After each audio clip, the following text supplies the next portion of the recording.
You know what I love? Cereal. You know what I hate? Type 2 diabetes. That's why I avoid traditional. It has the amazing flavors you love, but without all that stuff. We're talking 0 grams of sugar, 13 to 14 grams of protein, and only 4 net grams of carbs, and it's only 140 calories per serving. It's keto-friendly, gluten-free, grain-free, soy-free, and low-carb. And listen to this.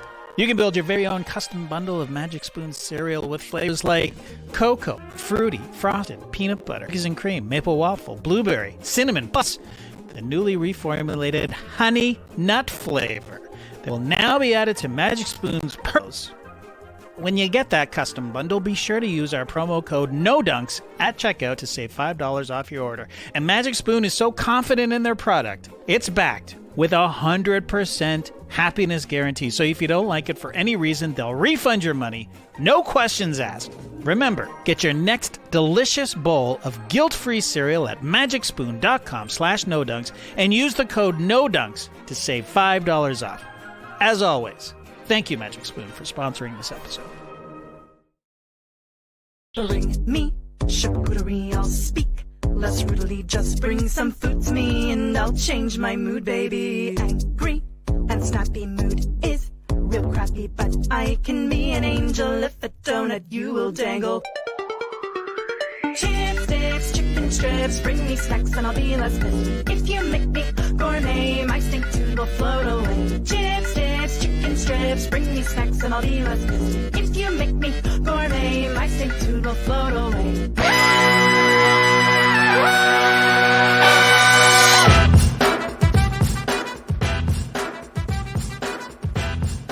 Good evening, Sweet World, and welcome to the No Dunks podcast on the Athletic Network. This is a late night version of the drop. What in the world? About 60 minutes or so, a little less now till midnight. So unless you're joining us live right now in the stream team, it's probably Friday, May 20th by the time you're watching or listening to this podcast. I'm J.E. Skeets, and alongside me here in the yard, we got Taps Mellis. What's up, fellas? What's up, Tassie? We got our Top Shot hot boy. He loves the hockey right now. Trey Kirby. Hey-o. Hey-o. Hey-o. The international man of mystery, taking it to the max, Lee Ellis. Friends. And last, certainly not least, who appears to be sitting at the actual desk where we usually do the show in the Classic Factory. It's JD. That's right. I'm under the big lights. It's weird over here, you guys. Very weird. Different. What, is everything okay with your corner of the Classic Factory? Oh, I was having some issues, so I tore everything apart, and then I look up at Slack, and you're like, let's start now. And I'm like, uh-oh. So here I am on my laptop. Hearing you in the studio, hearing you in the studio compared to us in our own rooms, it just makes me want to say to who was it that insulted us about the foam padding and how it wasn't doing anything? Was it Peter? Derek, wasn't it? It was Derek. Oh, Derek, Yeah, the dastardly Derek. Yeah, I just want to say to Derek, bug off, man. Do you listen? Are you listening right now to JD and how much better he sounds than the rest of us? Derek? The studio Come on, sounds Derek. great. Come on. You still listening, Derek? There's no way Dear you're still listening. Derek. Shout out to the stream team. Again, joining us live here. Subscribe, like, comment, share the show. Email in your questions, nodunks@theathletic.com. If you're a Survivor fan, too, we did a No Buffs today. That was in the Classic Factory. TK, JD, and myself talking about last night's episode. So go check that out over on No Buffs. It's on YouTube page. And we are right into the drop here. This is not me just doing an immediate reaction to the game. This is everybody here. And it's a straight up drop. We got tweet of the night. We got rapid fire. We're going to do a little beach stepping for crying out loud. Great question about which players have most underperformed in the postseason. But we got to start with the game. I guess that's the reason why most people are here. We got another stinker. Good game. Final score, it's official now. Celtics 127, Heat 102. So Eastern Conference all tied up at one game apiece. But the blowouts tasks, this is sort of nuts now. We've had the Warriors, Celtics, Heat now, Mavs, Suns, and Bucks all basically blown out in playoff games over the last 8 days. Very short window. And we've yet to have a close conference finals game. So let's get into it. Let's break it down. What do you think of the Celtics domination here tonight? Well, the Celtics were confident out of the gate, obviously getting back their 2 starters in Marcus Smart and Al Horford. They didn't have in game 1. But how confident were they that Celtics backup point guard Peyton Pritchard comes in, scores, and does the too small to the Heat bench, to Tyler Hero, to everybody who's bigger than him because he's the tiniest guy across the board? They thought that they could do what they did to the Bucks last round here in game 2 against the Heat. They did the exact same thing, convincing wins for the Bucks and the Heat in game 1 of both those series. And in the first half of both those games, the Celtics won by 25. So they were super confident. And I thought they made a quick little adjustment. In game 1, the Celtics were flying, but then Tyler Hero came in and saved the game for the Heat. And I think they did a better job on Hero. They didn't just drop after one possession where they had a foul. Jaylen Brown kind of hit him. Al Horford was up on him. They played Al to stop him, and that really slowed down Hero. And Marcus Smart he gave him a bit of their identity back, and he just wouldn't turn over the ball. We remember in game 1, they kept turning that thing over. Mm-hmm. The Celtics just didn't in this game. They had 7 turnovers basically before garbage time started there. And Smart was great from the first possession, that incredible pass where he got underneath the hoop and passed it above the arc for a Jaylen Brown 3, and then setting Robert Williams up on the next pass. I mean, that was an out of this world Marcus Smart experience. Let's just go there. He went behind the backboard and hit an and one. What? And then he dropped Max Strus with the classic NBA carry dribble, and the Celtics bench went crazy. So they got some of their heart back in Marcus Smart, and just to jump to the end, because there's not to me. I'll let you guys talk, but I'm worried about the Heat losing a bit of their heart. I know PJ Tucker came back from an ankle injury in game 1, but now he's got another knee contusion. And that sucks. He had to leave this game. And I say that because they've got to play harder. They've got to play tenacious defense. And I mean, he is such a key to that. Even as good as they are across the board, especially with Noah Lowry, him being out would be a big factor in game 3. So no update on that. But that's a big factor for me going into game 3. I'll stop there. Lee, was this, especially when you look at the box score, the perfect Marcus Smart game? With 24 points on 8 of 22 shooting, hit 5 threes though, was perfect at the line, 3 of 3, 12 assists, 9 rebounds. So he nearly had the triple double, 3 steals. Tass said it. He only turned the ball over once, had a block as well. He had the highlights that Tass pointed out, but let's not forget the around the back on the fast break and completely botching what should have been a very simple layup. This had it all. I think the only thing we were missing was maybe a really blatant flop from Smart. I don't really remember a bad one in this game. I think that's it. I thought he did go down on one play, but it was such a big margin, really. It didn't make a huge difference in a game like this. So he was great. I mean, you got to give him his credit. When Marcus Smart does play well like this, it usually has a positive impact on his team, and it was awesome tonight. I mean, he was their MVP, but I think if you just have to look at that box score, the 3-point shooting, they finished 20 for 40, but they hit so many early on. They're 21 for 23 from the free throw line, and combined, they only had 9 turnovers, and Jason Tatum had 3. But I think overall, and Van Gundy pointed this out on the broadcast as well, Jason Tatum's decision-making tonight, I thought, was just much quicker, much better. It was like if he recognized any more pressure defense, boom, that ball was moving. You saw very early on, he had a gorgeous pass where he found Al Horford in the corner for 3 and knocked that one in. But I just think they came in, obviously, realizing, hey, listen, we probably outplayed the Heat for most of the game the other night, but we didn't. We got pounded in the end. If we can raise our level and play to that high same level most of this game, we're probably going to win. I don't think they expected I don't know what the final score was, 30 points, but they truly dominated Miami. And one real question here for Miami going forward is we have seen their offense at times struggle and just really slow down. And I think you saw that tonight. Jimmy was good again, being aggressive, trying to keep them in it. And apart from probably Gabe Vincent, I don't think they really had much else. Bam didn't do anything of significance in this game. I mean, who? Bam Who'd you say? Bam. He's playing? It didn't seem like it out there anyway. No.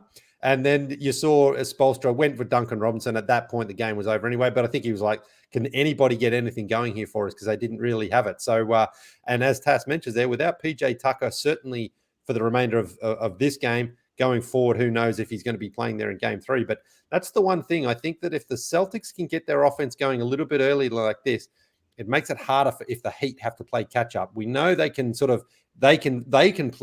from the front, but I'm not sure they can play from behind. So great, very, very dominant, impressive performance from pretty much everyone from the Celtics. I thought Peyton Pritchard, again, gave him some decent minutes out there. He's a feisty character. They tried to pick on him, but again, didn't really matter at that point because the Celtics were largely home at halftime of this one. Yeah, well, yeah, they were up 25 points at half, which was the largest halftime lead for the Celtics in a road playoff game in history, excluding bubble games. The bubble doesn't count, according to the Celtics books. But yeah, they finished the game up 25 in the end, 127-102. Trey, what'd you see? What'd the Celtics do differently besides hit a bunch of fucking threes? Oh, that was the key. They made 9 threes in the first quarter. They passed the ball instantly. They made quick reads. They trusted the ball movement, and they didn't force anything.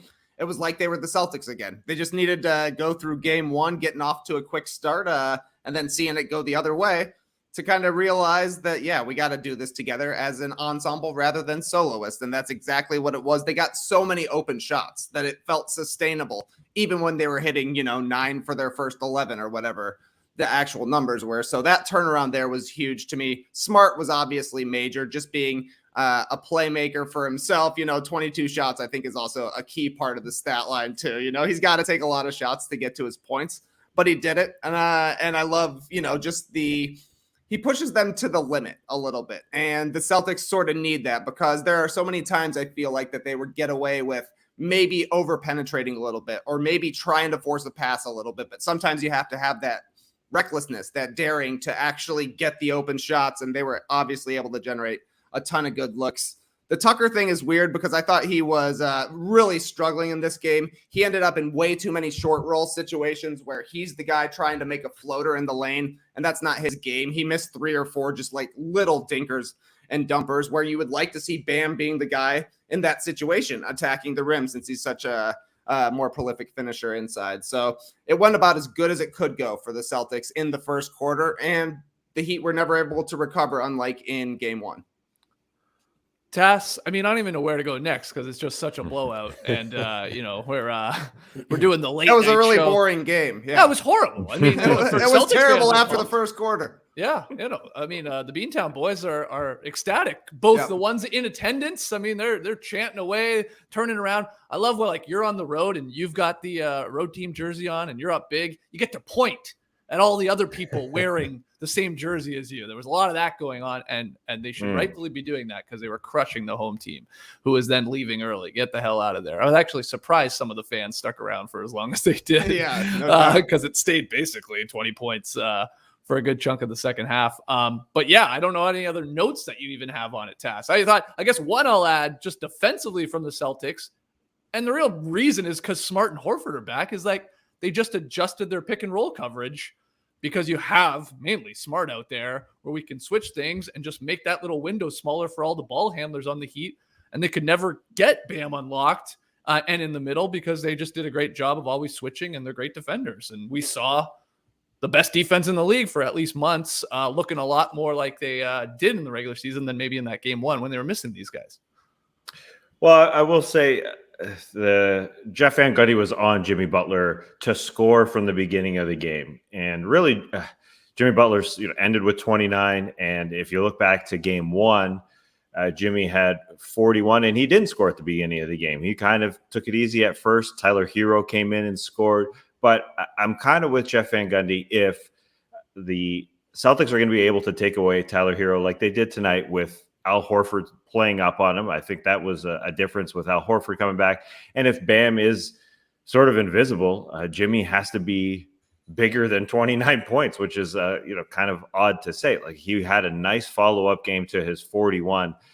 And I do remember tracking his 40-point games through the bubble and through this year's postseason. Usually he follows it up with something that ain't even close to 29. Looking back, it's been through his 4 40-point games prior to his last one. He followed up with 13, 22, 20, and 23. This 29 was a great follow-up, but looking at this offense and the way they're playing the Celtics team that gets it from everywhere, he is going to have to be big earlier, I think, because he can't be picked on defensively, so he can be out there longer than Tyler Hero, and he can get his buckets. So I'm a little bit worried about this offense if Bam is going to be a 6-point guy. I think that's probably the focus has to be on him a little bit. The Celtics have such a good defense, and they can take away Tyler Hero to some degree, but Bam should be able to score. So, yeah, the Jimmy Bam combination of things has to be bigger, I guess is what I'm getting at. So the Celtics get the split here, Lily. How you holding up, by the way? You all right? You in the basement? Yeah, I'm in the basement. Yeah, honestly, fine. Other than I was hoping maybe the adrenaline of the game would have energized me a little bit. But got to be honest, halftime, I sort of thought when you sent the Slack message, I thought, I wonder if we're going to wait till the end of the game for this one, or if we're just going to get up early because, there's no, yeah. They got cooked at home in the first half. Absolutely cooked. Well, much cooked. These beans were baking early. I'll say this. I think the Celtics, despite Robert Williams, I feel like is playing pretty okay. They look better to me when Grant Williams is playing. And I think that was maybe a huge part of why they fell off in the second half of game one, is that he was struggling in game one and couldn't really stay on the court. So, they went with Derek White a little bit more. So I don't know. To me, this seems like more of a Grant Williams series. The pairing with Grant Williams and Horford, that's tough to stop, but also still pretty mobile. Made PJ Tucker look like the slowest guy out there, which that was Daniel Tyson game one. So, Horford back, Smart back, more and better production from Williams. I think we're big time in this one.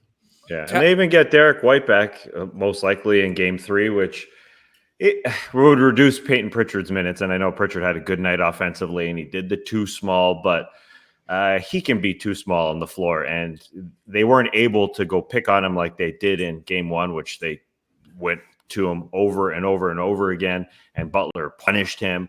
But I think that'll be part of the game plan in game 3 if they do play him. I think Derek White's a better option, even though Pritchard's on fire. That's the thing. I think Pritchard's probably gives them a bit more offensively in terms of shooting the ball, but obviously defensively, White is a better option. Although Jimmy kind of has his way with pretty much whoever he wants out there.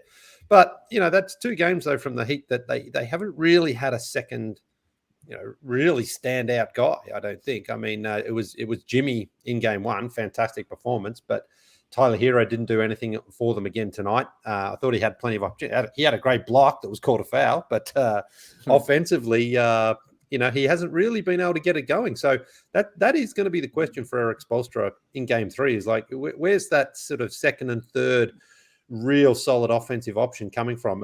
Oladipo, he's out there battling away, but he's not quite being able to deliver that. And so, that's a question if Bam isn't really giving them too much. Athletically he's great. They can throw the lobs and things like that, but they need someone who can actually go and get a bucket, which they haven't had so far in the first 2 games. On today's podcast, Trey went through the last 10 seasons of conference finals and handed out the, be it Magic Johnson in the West or Larry Bird trophy in the East to the MVPs of the conference finals. Bam got one, right? In, 2020 in the bubble versus Bubble the Bam. Yeah. You said the stats were insane. I forgot. I don't have them off the top of my head, but it was something like 22 and 11 and 5 assists. Yeah. And now, but what's the big difference?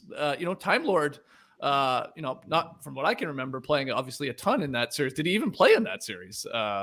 At that point, I'm sure he did, but it wasn't the same. Sure.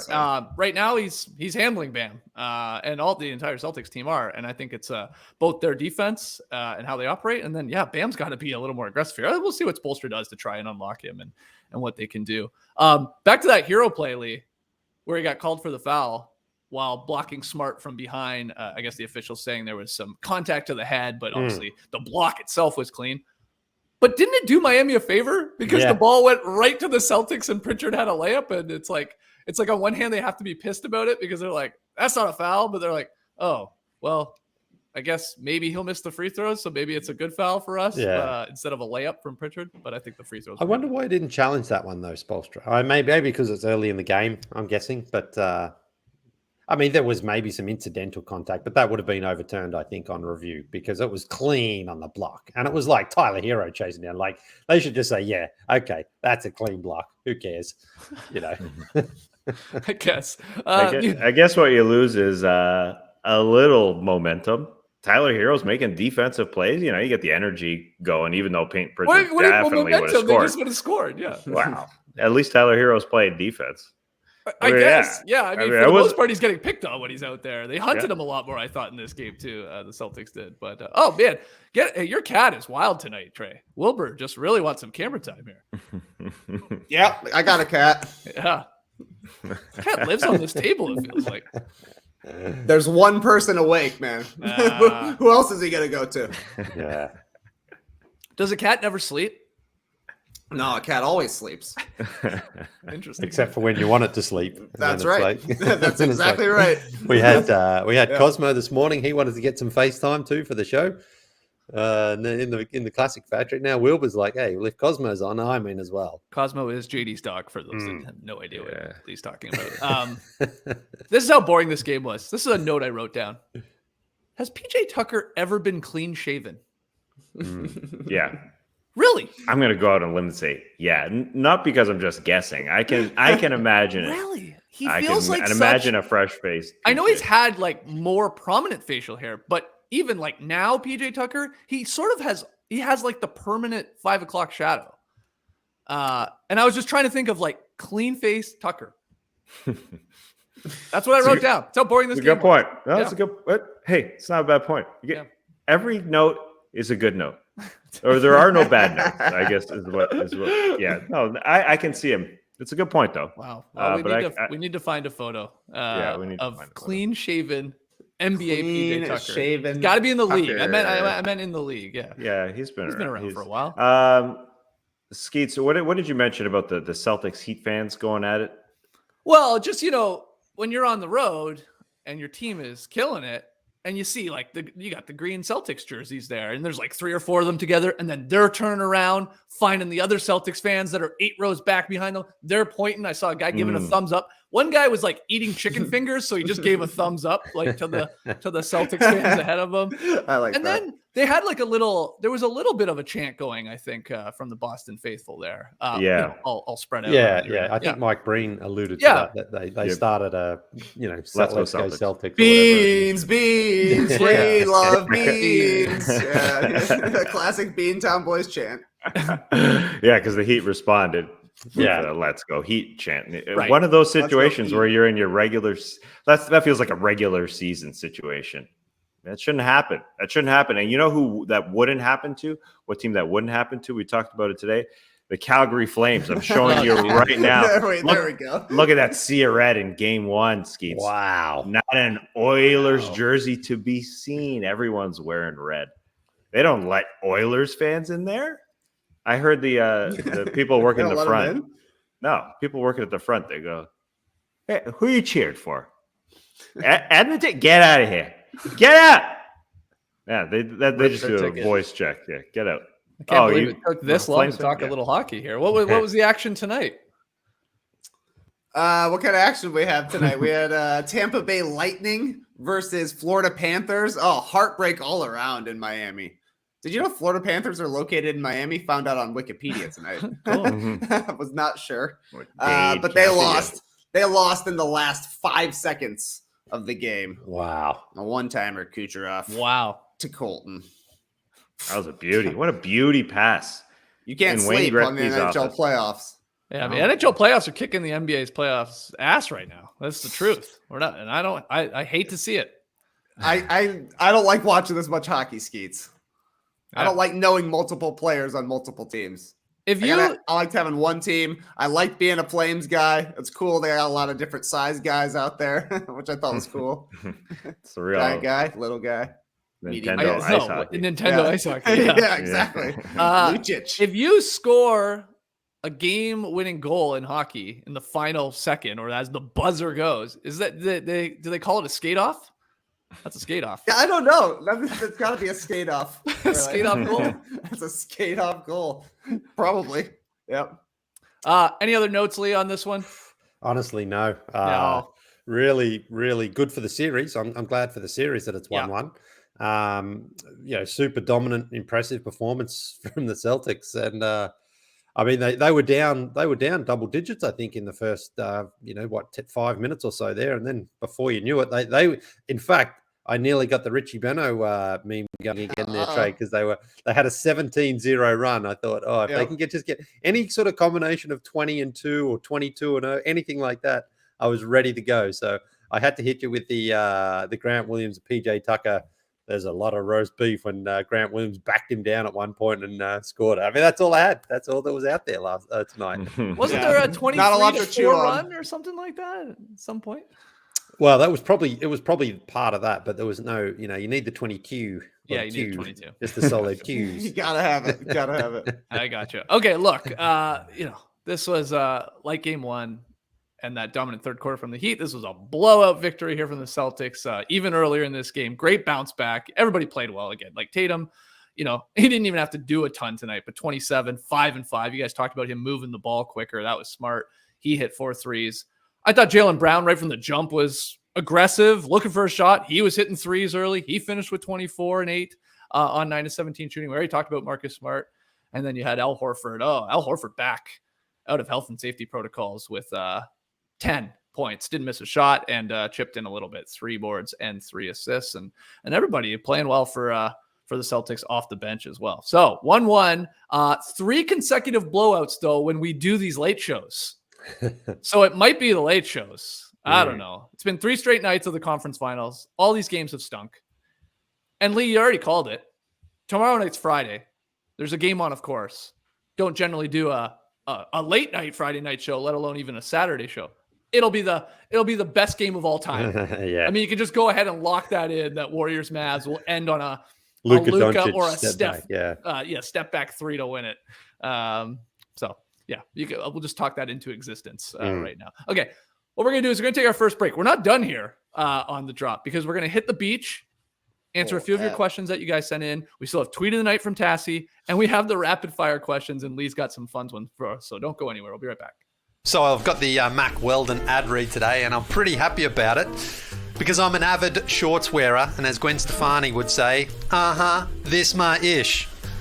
Anyway, they sent us some gear a few weeks ago, and boy, did I have fun picking it out, because Mac Weldon has just a gorgeous collection of stylish fits, from polo shirts and t-shirts to swimwear, underwear, even no-show socks. But of course, my favorite is the shorts. And today, JD, thank you, perfect. Didn't even pre-plan that. I'm rocking my gorgeous Maverick. Wow, it's the hot. I guess you got to take that. Yeah, Maverick Tech Chino shorts. Great fit, love the style, and look at this color. It is simply gorgeous. What is that? A salmon? A coral? A pink? Yeah, no, I wouldn't say pink. I would say more salmony. Rich salmon. More stained. I'd say salmon. Yeah. Won the Kentucky Derby, right? No, that's Rich Strike. Rich salmon got last. But anyway, these are, as I say, these ones here are my Maverick Tech Chino. Last week, I was rocking the Ace sweat shorts. So you could say I've been crisscrossing my shorts, which means you can call me the DADDYMACK Weldon. I'm going deep in the lyrical bag. I'm trying it anyway. We'll see what happens. Return to the Mac Weldon. I would never return these Mac Weldons because they're so comfortable. Oh, bars. Mac Weldon, also, away from my shorts, I mean premium polos that easily elevate your plans with fabric technology they've built in to keep you comfortable as the temperature rises, which down here in Atlanta right now, you step outside and you're Patrick Ewing in the playoffs right now, just dripping in sweat. Their lightweight Silver Peak polo and new super soft Prima t-shirt polo are also just perfect for this type of weather when you're outside with friends and family or whatever. And you don't just have to wear your Mac Weldons to the beach. You can also swim in them because they have some cool looking board shorts and swim trunks. Didn't get a pair of those myself, but they look great on the models on the website there. Check out Mac Weldon for yourself and save 20% off on your first order. Visit macweldon.com/nodunks and enter promo code nodunks. Again, that's macweldon.com/nodunks and enter promo code nodunks for 20% off. Stock up on the warm weather essentials you've been missing. Brace yourself for an existential question. Has your butt been having enough fun lately? Excuse me? Lee? Yeah, I would say so. Yeah. Yeah? I mean, you picked out those shorts. That's exactly. Yeah. Yeah, that was very exciting. You went sliding recently. I know you went chest, but, butt involved as well. Well, if you out there, if your butt hasn't been having enough fun lately, then it's time to start using SeatGeek. SeatGeek is so beloved by butts everywhere that they've made it the highest rated ticketing app according to Booty Trends magazine. Oh wow. You guys subscribe, right? Yeah. Long time subscriber. Yeah, I mean, how else are you going to keep up to date with what butts think is the best ticketing app? Because right now it's SeatGeek. Yes, sir. Whether it's concerts, baseball, basketball, football, festivals, or anything else, SeatGeek puts tickets from all over the web in one place to make buying simple. Then they rate every ticket from 0 to 10 to make sure you're getting a good deal. Green is Good. red is. Shorts. Bad. Oh. Yeah. Sorry about your shorts. I think they're green good. But if these were a deal on SeatGeek, they would be a red bad. Anyways, right now you can get $20 off your first purchase with promo code NODUNKS at SeatGeek.com or on the SeatGeek app. That's promo code NODUNKS for $20 off your first SeatGeek order. SeatGeek. Get your seat in the seat and download the app today. All right, back here, Drop Podcast. We're in the yard. Everybody's at home. It's late here on a Thursday night. We need to pick it up a little bit. Lily's yawning away over there. His eyes are getting heavy. Let's hit the beach.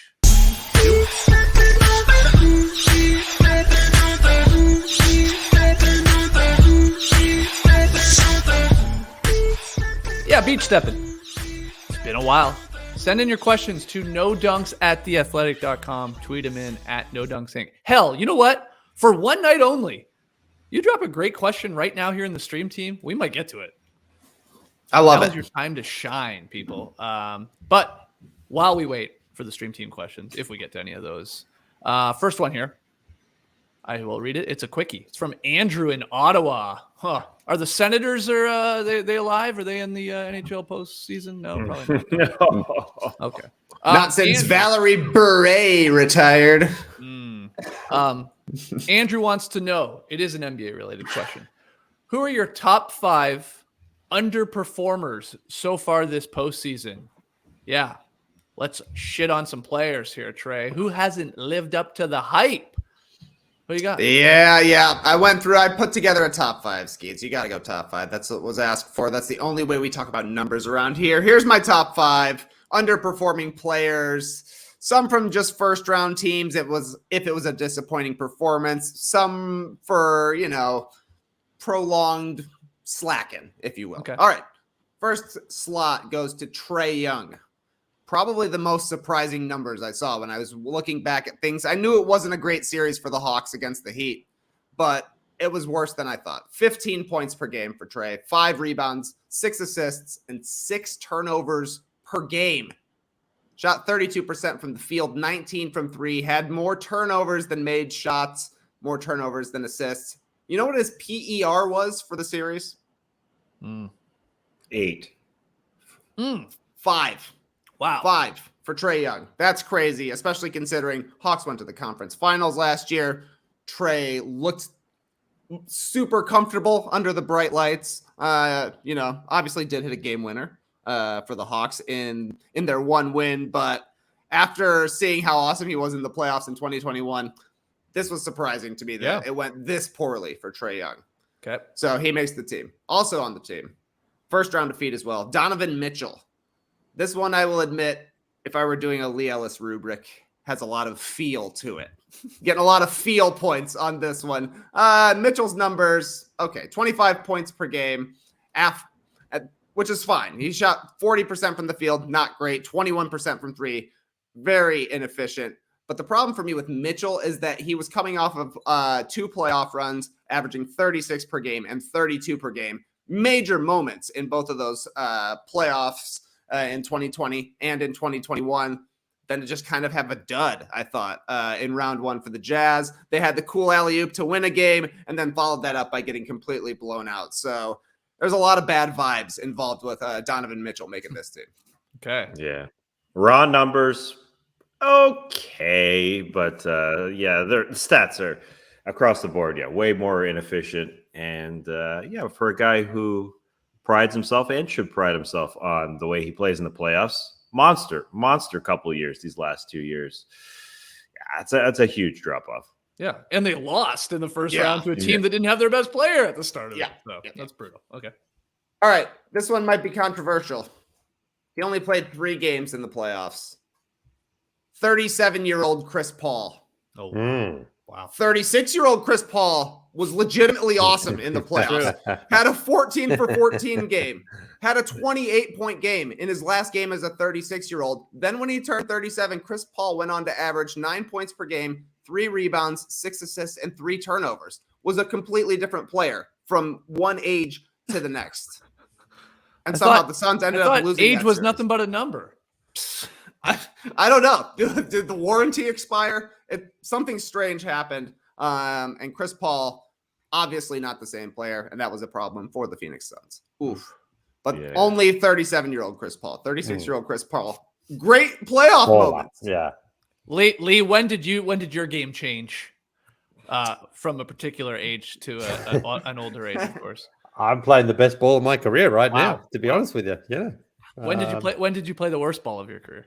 At some point as a teenager there, when I cost my team a couple of W's at times, trying to do too much.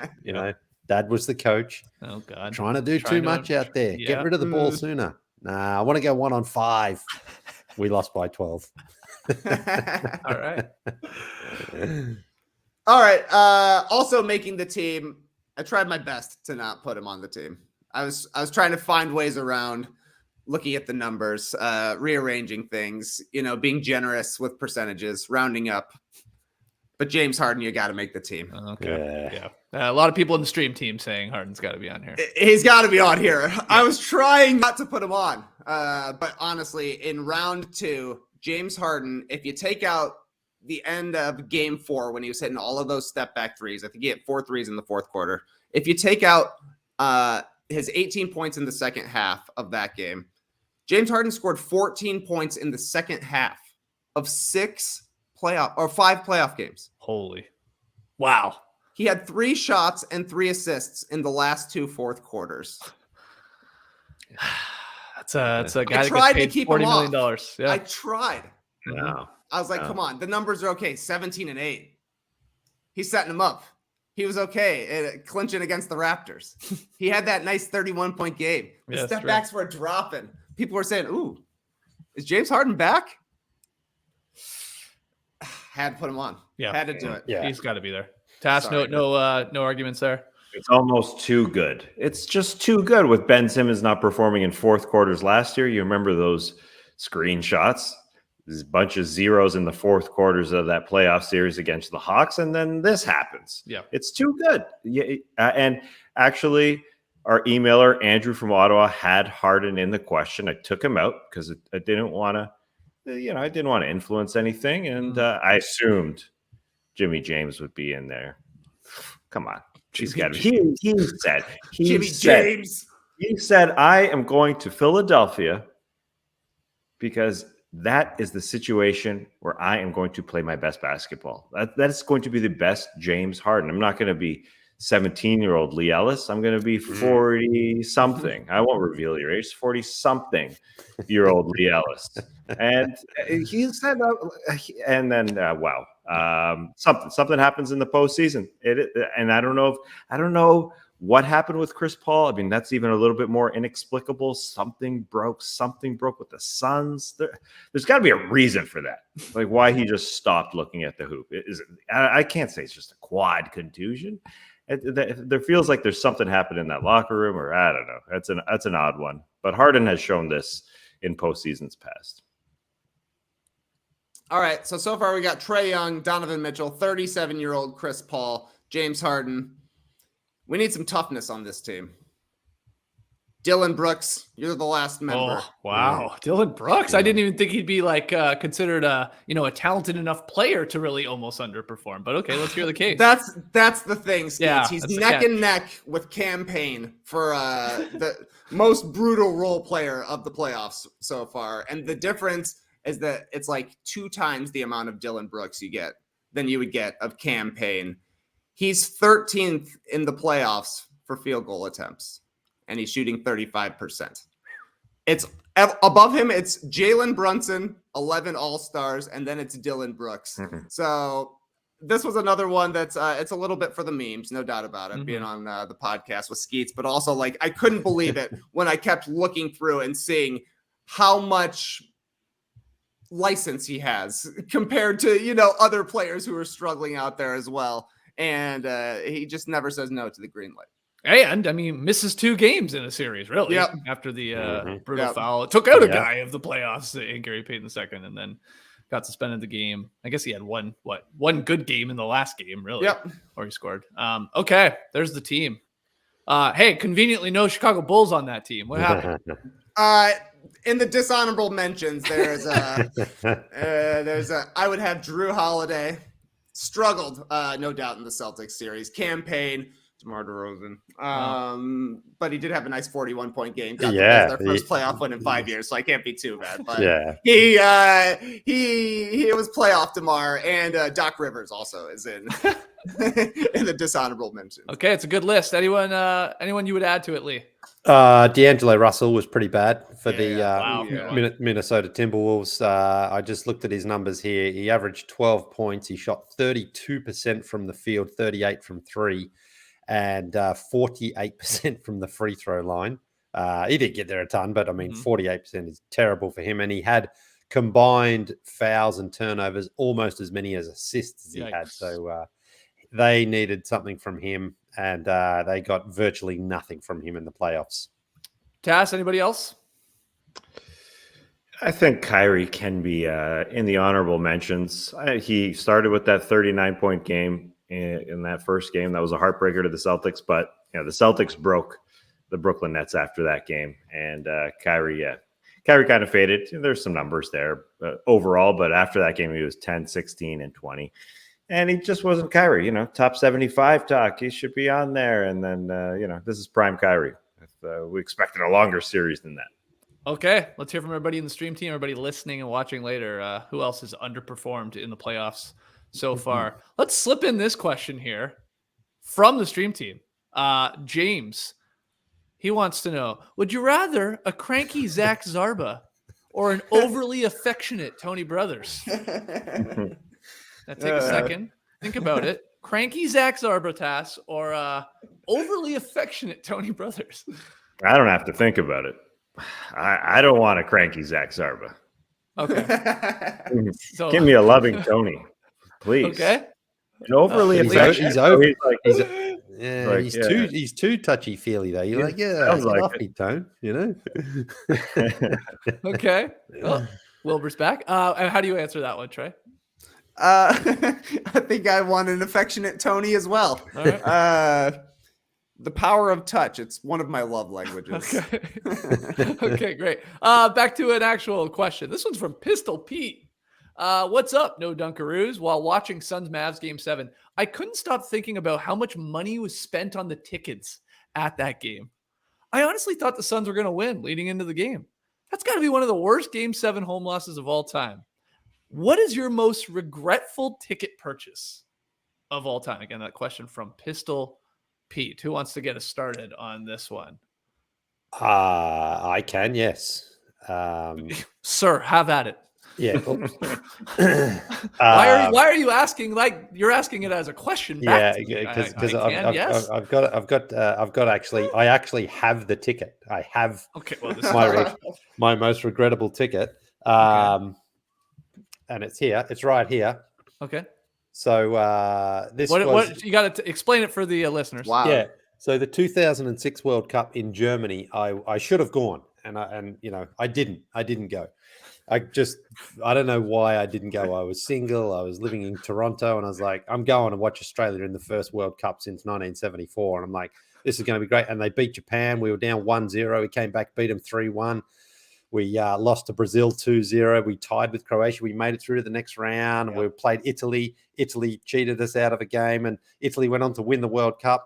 So technically, Australia finished runner-up at the World Cup. Technically, we won it because Italy beat us by cheating. So 2010 in South Africa, I said, that's it. No matter what, I'm going. I am going no matter what. So I bought tickets. I got the ticket confirmation. And I was still living in Canada. And I was like, wow, is it expensive to fly to South Africa? Bought the ticket first. Figure it out. Because I always have this thing. If you spend the money, you're like, right, I'm committed now. I'm committed. So I've got the ticket. I got 2 tickets, Australia versus Germany first round. And I'm like, this is going to be great. And then looking to try to get there, it was like $8,000 just to get there. And then it was, accommodation was just ridiculous as well. So I was like, I can't go. I cannot go. I can't go. I've got tickets and I can't go to the World Cup. It's just too much. I was just married at the time. We were saving for a house and started thinking about starting a family. I'm like, I might just drop 12 to 15,000 on a two-week trip out here to South Africa. Anyway, turns out obviously I didn't go, and I remember our first game was against Germany. I was watching it with James Sharman at the score, and I said, look, you know what, Germany's a tough first-round game, but we played really well in 2006. We did a great job, ironically, in Germany for that World Cup. So we're not going to lose 4-0 or anything like that. I remember saying that specifically. We lost 4-0 to Germany. Tim Cahill couldn't pop one? No, nobody could pop one in 2010, unfortunately. So I kept that ticket for a little bit of a momentum, and I never thought I'd use it for something like this, but there you go. Regrettable. I regret I didn't go. I don't regret having How much was the ticket? Well, I can't honestly remember. This is a couldn't ticket have been cheap. Though. No. It wouldn't have been cheap. But it says this is to certify that Lee, as the main applicant, has purchased the following tickets: 2 tickets, Category 3, Germany versus Australia, first round. So imagine I'd spend all that money and watch us get pounded 4-0. That would be 10 times worse. Yeah. If you had paid I can't 10 remember Gs who was to in go our watch group. them lose 4-0. Yeah. We lost every game in that one anyway. So, but then again, here's the counter to that. Lee Ellis gets his ass over there to the World Cup. They probably win. Probably, it's on you. Probably it's on you. I should have gone to Germany in 2006, and I didn't.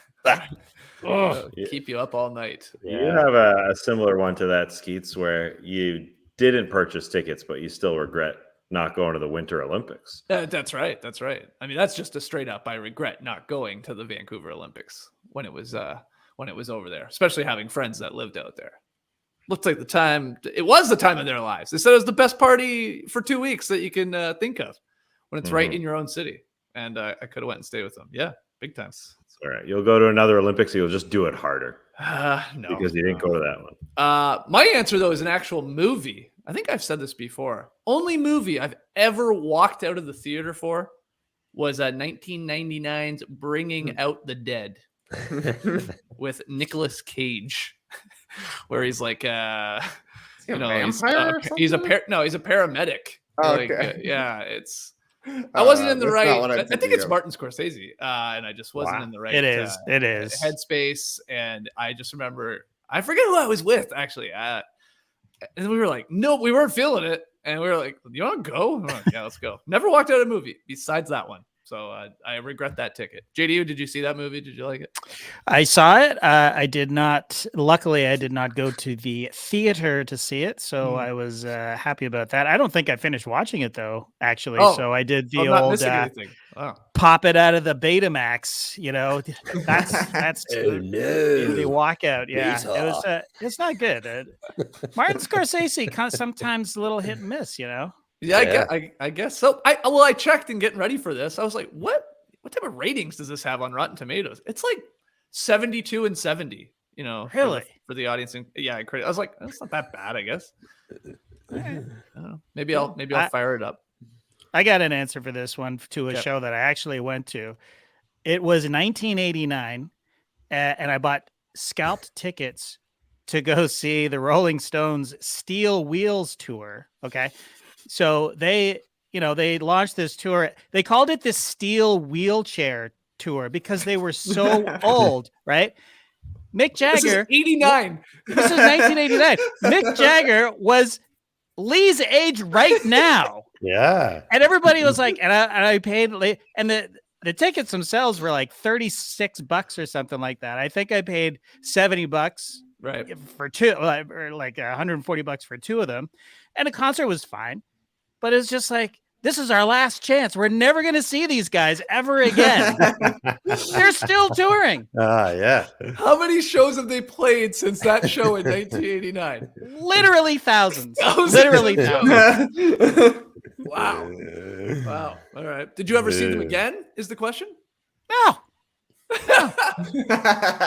Okay. They stopped touring. Yeah. In your mind, they stopped touring. Tass, what do you got for this? No, JD filled in for me. I don't have a good one. No? Never regretted anything. I regret this show right now, if I'm being completely honest. It was 1989. My thoughts were short. My hair was long. Caught somewhere between a boy and a man. She was 17 and she was far from in between. It was summertime in North Michigan. Trey, do you got an answer? I'm gonna regret going to see Avatar 2 in theaters. You're gonna go see it? I got a feeling I'm gonna. Oh, Yeah, wow. me too. It's gonna have hype around it. People are like, "You gotta see it in theaters, man." I'll be like, "Yeah, you're right. You do. You gotta see it." And then I'll leave. I'll be like, "This is what happened with the first Avatar.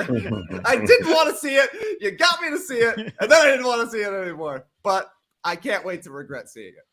You got to be careful though. I can't remember if you were there, but the first Avatar was the infamous Coke-atar. Where Matt got a Coke spilled on him at the theater. Were you there? No, I don't think I was there yet. Yeah, Coke-atar happened. So be careful if you do go see it. Yeah. And JD, you're in. You're watching it too. Big screen. Oh, yeah. Yeah. You know, Rachel's big Avatar fan. She loves it. So. Really? Yeah. All right. Rewatch? Rewatch? She likes the little tentacle sex or whatever. Yeah, you better Linking believe up, it. the docking that they do, basically. Yeah. I had to paint myself blue for a year after that movie came out. I just blew myself. Okay. Okay. We got one more break, but you know what? Let's just do tweet of the night right now. Yeah, Fire it sure. up, JD. Yeah, let's do it. Tweet of the night. Wow. Twitter. I'm going to make up a tweet of the night. You guys have to go watch Avatar 2 and do a film session. No problem. That was the tweet of the night. Now, I just made that up because we're going to do a film session of Avatar 2. Of course we are. Oh, God. We have to. They've been working on Avatar 2 since the Rolling Stones last tour. Right. Of course you have to watch it. Everybody has to watch it. You have to. Did you like the first one, Tass, or indifferent to it? Yeah, Whatever. It was fine. I watched it. Whatever. Well, that's gonna be Avatar 2's tagline. Avatar 2.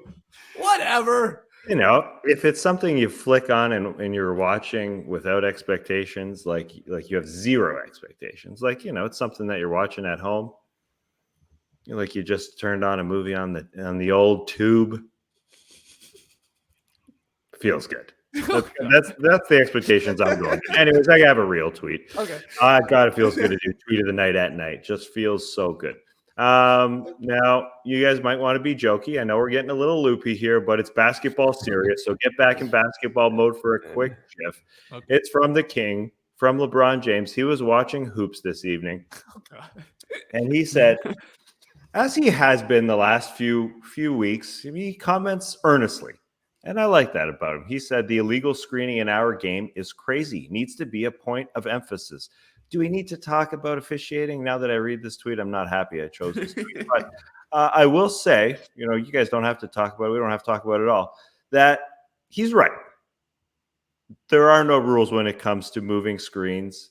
Moving screens are, you know, pretty boring and mundane to talk about, but something they do have to clean up. I'm not sure if it was one particular play he was talking about where PJ Tucker gave a little lower back massage to Jaylen Brown before he fouled Tyler Hero on Tyler Hero's make and one.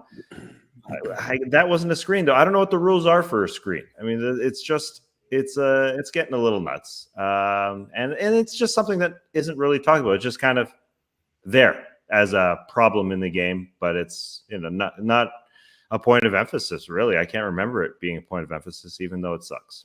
Colby here in the stream team says LeBron playing a little 5D chess. Yeah, one step above 4D chess or 3D chess. I guess 2 above 3D chess. Prepping for his athletic decline by getting this out there, getting ahead of it. And smart. Wow.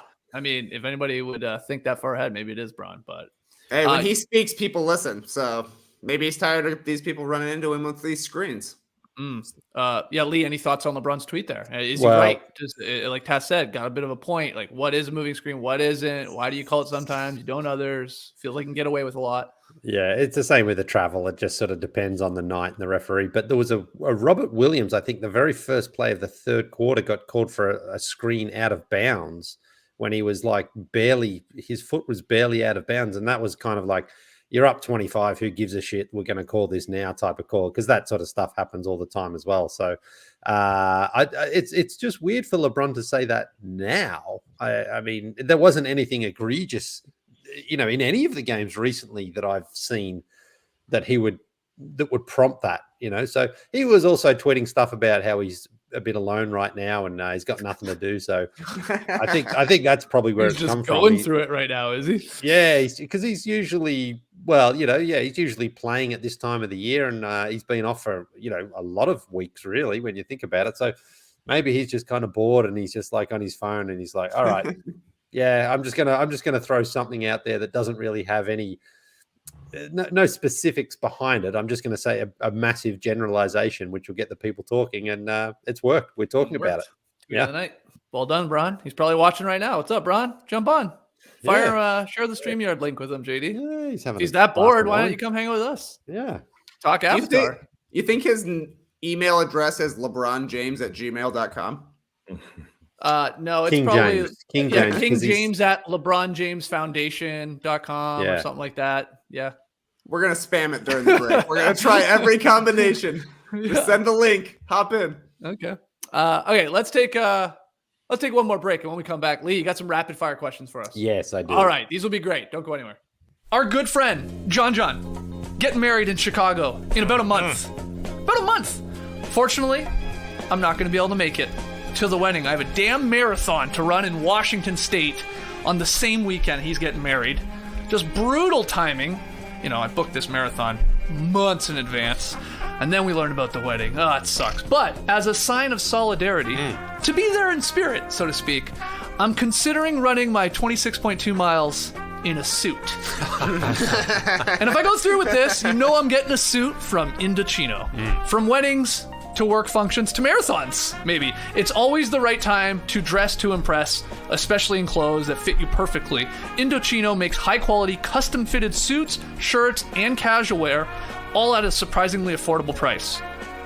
Casual wear, maybe that would work better for a marathon than a suit. Wouldn't be as cool looking in the photos, that's for sure. You got to travel to Washington State with a suit, though. Who likes that? Yeah, Nobody that's a likes good point. At Indochino, you can customize everything from suits and shirts to chinos and bomber jackets. I'm running that at prices more affordable than you might expect.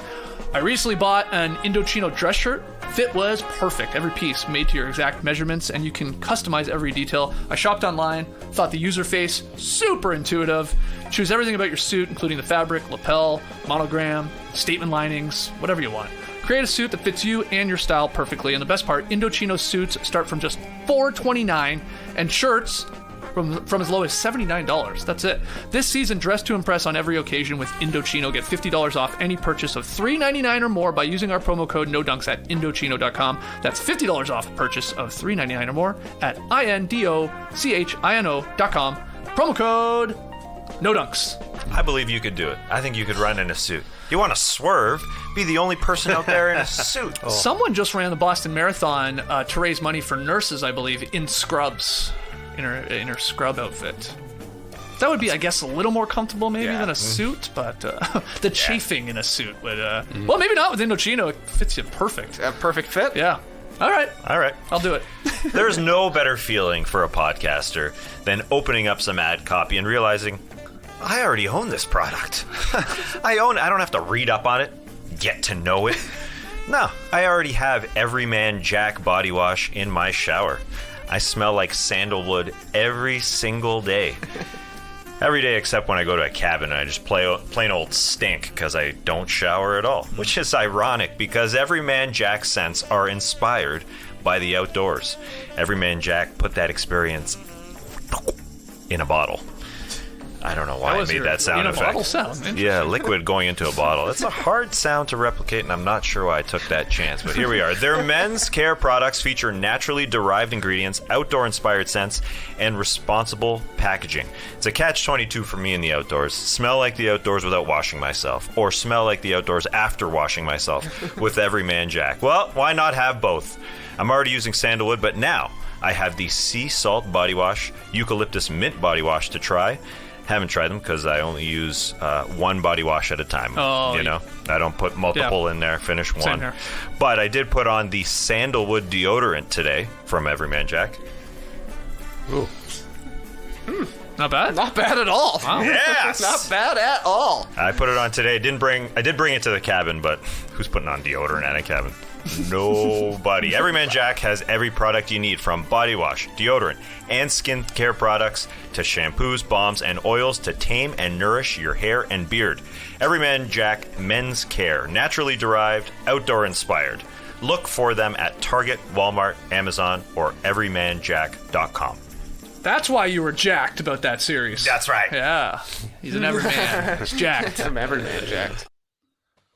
All right, back here with No Dunks, the Drop Podcast. Late on a Thursday night. No, we've hit Friday morning. Happy Friday, everybody. Just saw a tweet while we were waiting during the ad break. Oh, you're going to use it for tweet of the night? No, this would have been good, though. Would have really got the people talking. The Queen has eaten the same sandwich every day since she was a child. Think of that. We got deets on the sandwich. Hey, chew on that for a second. Oh, nice. Saloni, good call. No. Well, I could give you deets, but it's going to take me a while to watch this video. I guess maybe a cucumber's involved. I don't know, but it's crazy. Yeah, try it.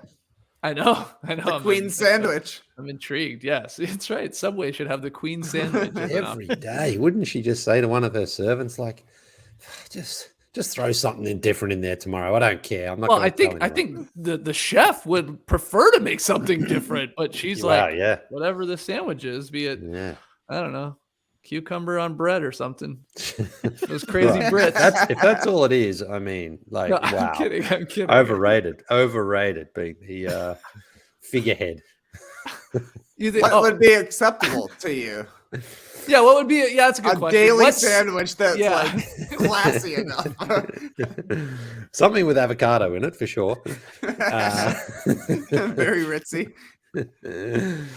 I mean, look, I'm trying not to eat meat, but chicken avocado sandwich is better than a cucumber lettuce sandwich or whatever she's eating. I don't even know what she's eating. I'm like literally joking because I saw a cucumber in this but the cucumber's video. the sort of This guy's now convinced that the Queen has eaten a cucumber sandwich every day since she was a child.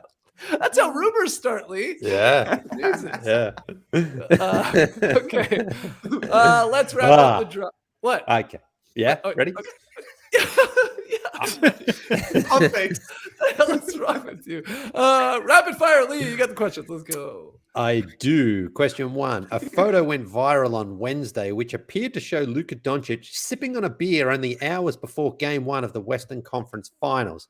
Turns out, though, that photo was from a long time ago. But still, you know what? You guys tell me about a time when you had a beer at a time that perhaps you shouldn't have. Skeets. I was going to tell the old JD Bamboo Boys Vegas story, but I'm not. I feel like it's been shared before. I think my answer to this is it happens, every once in a while where I'll have a long run, like in marathon training right now. But I love to have a beer out on the porch when I come home after going to the Classic Factory with you guys and punching out and taking my lunch pail home and sliding off the back of a giant dinosaur. I like to have a beer and I'll have it And then I'll be like, crap. Like, I got to go run 10 miles. It doesn't matter. It really, truly doesn't matter. But it's like, I always feel weird. I'm like, I just had a beer and now I got to go run, which makes it, I guess, want to run it off. But it's, I don't recommend in marathon training drinking before you go put some part of miles it down. But yeah, that's my answer. Man's got to have a beer. JD. Yeah, it's really never happened. I was sitting with Rachel trying to come up with a time, and she was like, "Well, what about the time you fired that cab?"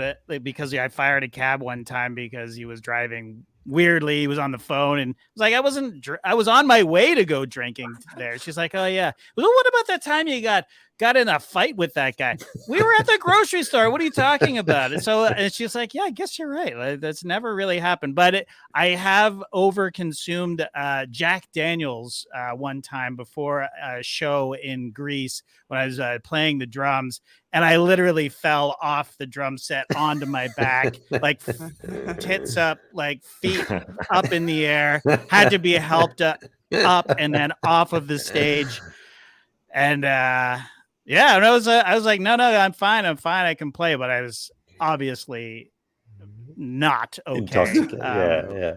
But it was like great. I rock got and the roll. night up. Yeah, that's rock and roll. You're like the Stones, man. Yeah. Tassie. Time I had Saturday, I would say. Went up to the cabin on Saturday.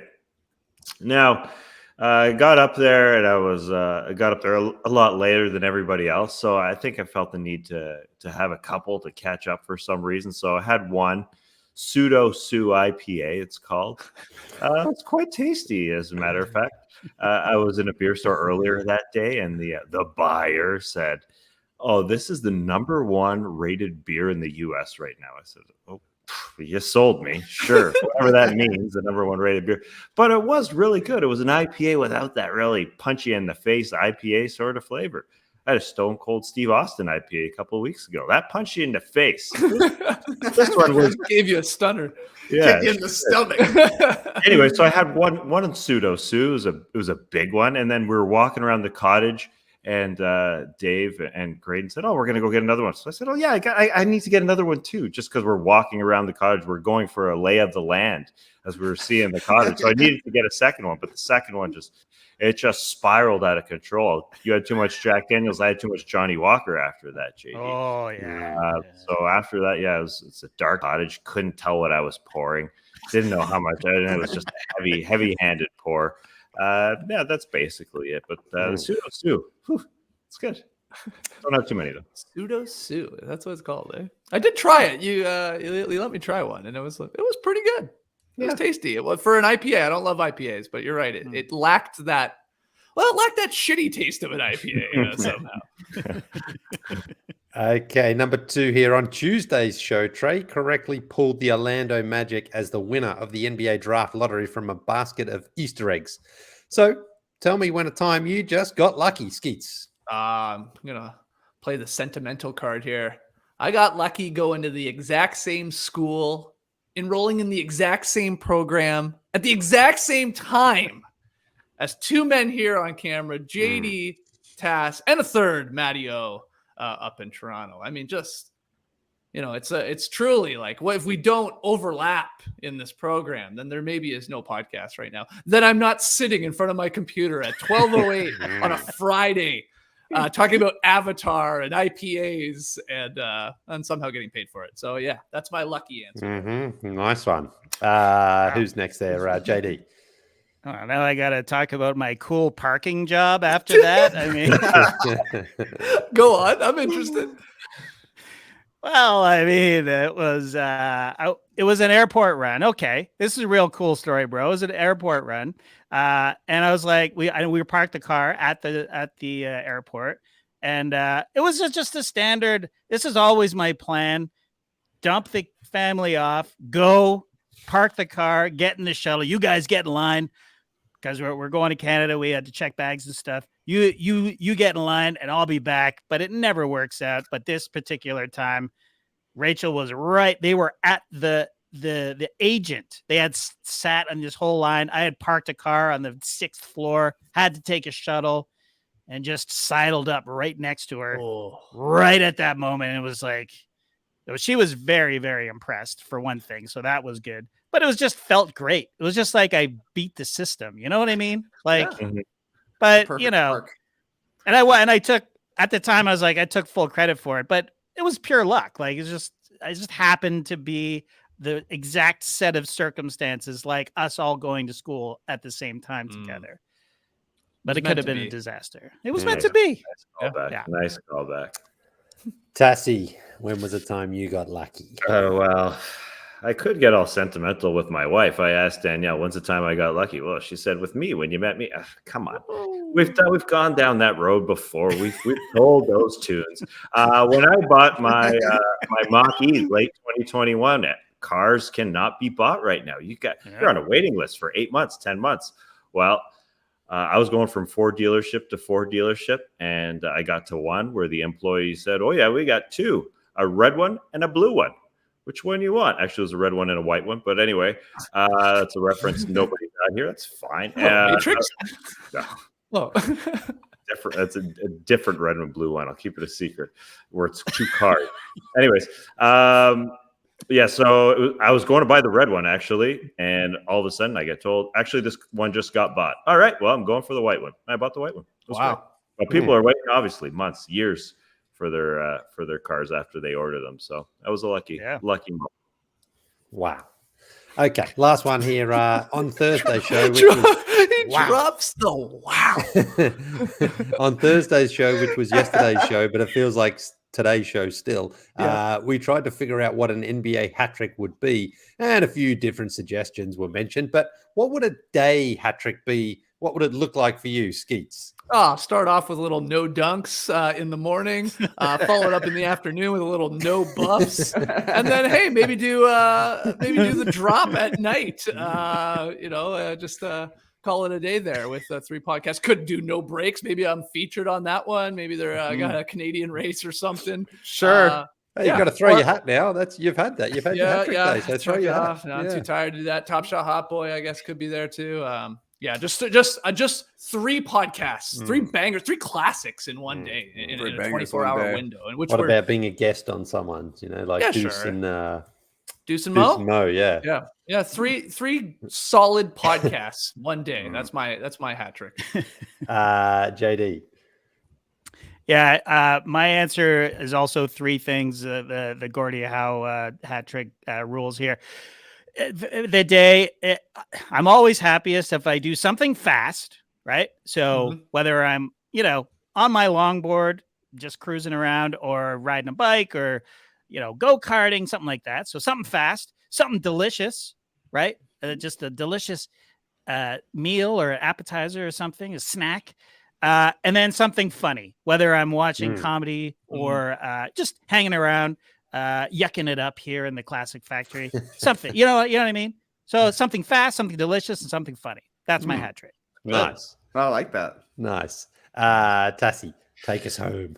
Well, when you said delicious, that gets right to my soul, JD. I just want delicious fat foods all day. So my hat trick day would be comprised of 3 perfect carby meals. I'd start with stack of pancakes.